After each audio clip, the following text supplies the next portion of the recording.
En estos momentos de la historia creo que el arte, la creatividad, las imágenes, todo lo que está relacionado con la educación artística tiene una importancia brutal y es algo que debería estar totalmente, o sea, de manera continua en la escuela. No solamente debería estar en la clase de plástica, debería estar en el resto de asignaturas. Pero tiene que ver con esta cuestión de que tenemos una media de 6 horas al día de redes sociales, acompañada con series, acompañada también con producción de imágenes. Tenemos cuestiones que están absolutamente relacionadas con la imagen, como toda la publicidad.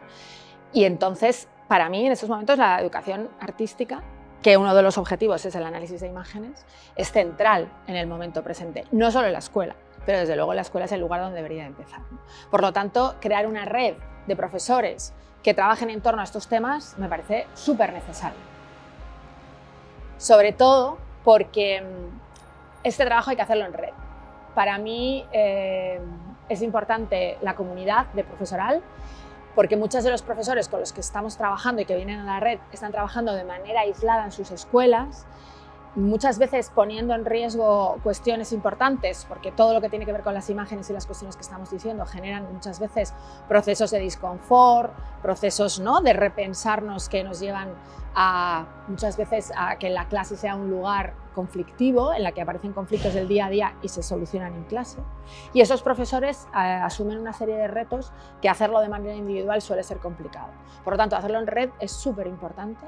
y para empezar a hacer ese trabajo creo que lo más importante es generar una comunidad de profesores interesados. Por último, a estos profesores que quieren empezar a generar esta red, que quieren de alguna manera consolidar una práctica distinta en el aula, lo que les aconsejaría es que lean cosas que no están relacionadas con la educación,